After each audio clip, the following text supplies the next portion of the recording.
बहुत समय पहले की बात है। दूधिया पर्वतमाला के ऊंचे शिखर पर एक खंडहर खड़ा है, विशाल और उदास। लोग उसे पूजा शिखर कहते हैं। लेकिन पुराने जमाने में ये एक मत था जिसे नूह की नौका कहा जाता था। इस नौका की कहानी बड़ी पुरानी है, इतनी पुरानी कि उसका संबंध उस समय से है जब धरती पर महान जलप्रलय आया था। नूह और नया जीवन जलप्रलय के कई वर्षों बाद हजरत नूह अपने परिवार के साथ घूमते घूमते इस पर्वतमाला में पहुंचे। उन्हें यहाँ हरियाली मिली, मीठा पानी और शांत जलवायु। उन्होंने तय किया कि अब वे यहीं बसेंगे।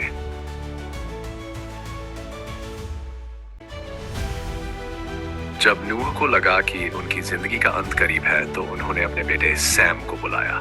नूह बोले, पुत्र, मेरा अंत निकट है, लेकिन तुम्हें और तुम्हारे भाइयों को धरती को फिर से आबाद करना है। एक दिन तुम्हारी संतानें समुद्र के किनारे की रेत की तरह अनगिनत होंगी, लेकिन मुझे डर है कि लोग उस जल प्रलय को भूल जाएंगे। वे उन पापों को भी भूल जाएंगे जिनकी वजह से प्रलय आया था। वे मेरी नौका को भी भूल जाएंगे और उस विश्वास को भी जिसने हमें योफिन्ती दिनों तक प्रलहरों से बचाए रखा। इसलिए बेटा, मैं तुम्हें आदेश देता हूँ, इस पर्वत की सबसे ऊंची चोटी पर एक वेदी बनाओ। वहां मैं अपनी अंतिम प्रार्थना करूंगा।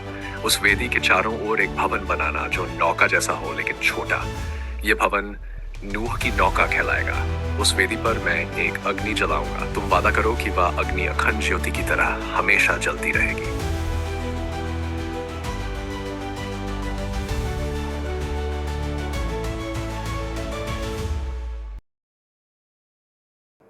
नौ साथी और एक रहस्य। नूह ने सैम से कहा कि इस आश्रम में 9 साथी रहेंगे, न कभी ज्यादा न कभी कम। वे हमेशा वहीं रहेंगे, एकांत में, प्रार्थना में और विश्वास की सेवा में। सैम ने पूछा, फिर 9 ही क्यों? नूह ने गिनती करवाई। वह, उसकी पत्नी, उनके 3 बेटे और उनकी पत्नियां, कुल 8। फिर 9वां कौन? सैम ने आश्चर्य से पूछा। नूह गंभीर हो गए। एक व्यक्ति और था, एक गुप्त साथी। वो चुपचाप नौका पर चढ़ गया था।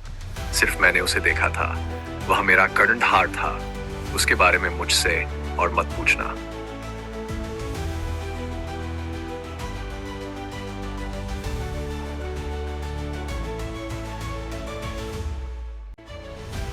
अपने आश्रम में उसके लिए स्थान जरूर रखना। और वर्षों तक यह मत चलता रहा, शांत, रहस्यमय और विश्वास से भरा। परंतु समय एक सीधा रास्ता नहीं चलता।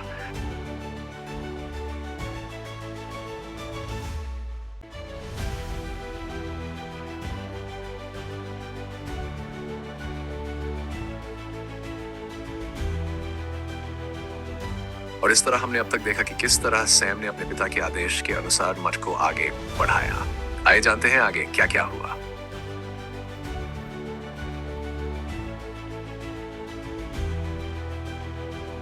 हुए व्यक्तियों की एक छोटी सी बिरादरी के लिए वह एक आश्रम था।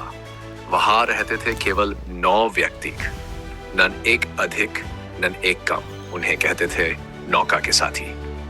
जब कभी उनमें से कोई एक संसार से विदा होता तो ईश्वर स्वयं एक नया व्यक्ति भेजता। एक ऐसा व्यक्ति जो बिना आमंत्रण के आता लेकिन नियति द्वारा भेजा जाता। वे नौका को कभी नहीं छोड़ते। अपना संपूर्ण जीवन वे आश्रम में एकांत और प्रार्थना में बिताते। वे मान नौका के नियमों का पालन करते और समस्त मानवता के पथ प्रदर्शन के लिए परमात्मा से प्रार्थना करते। उनकी भौतिक आवश्यकताएं श्रद्धालुओं के दान से पूरी होती थी।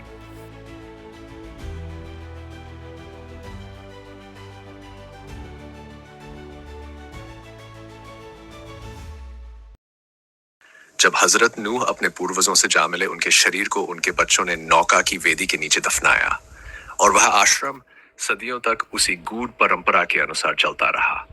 पर समय हमेशा एक सा नहीं रहता।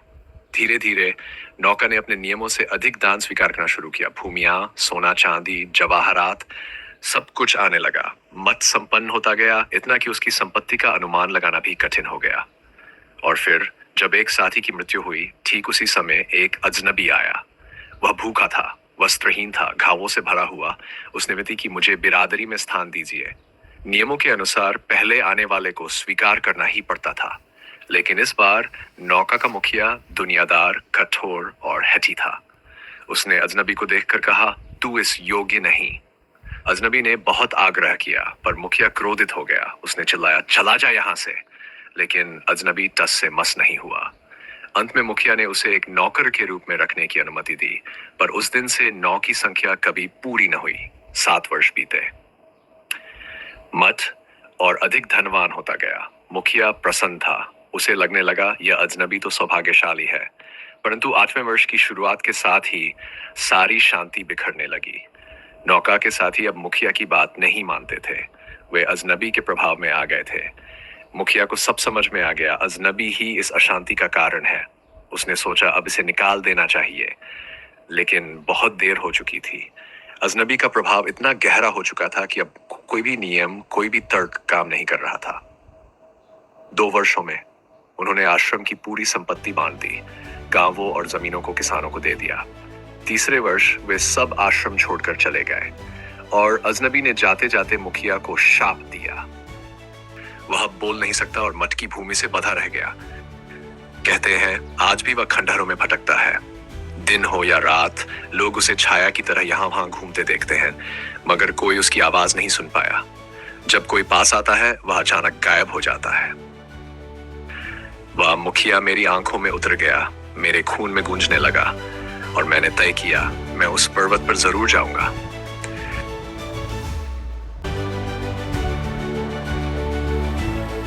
और इस तरह उस शापित महत्व की कहानी सुनने के बाद मेरी उत्सुकता और भी बढ़ गई। मैंने निश्चय कर लिया कि मैं स्वयं पहाड़ की चोटी पर चढ़ूंगा और उस बंदी महंत का पता जरूर लगाऊंगा, जो कि रात के सन्नाटों में इधर उधर भागता हुआ पिछले 150 वर्षों से देखा जा रहा है।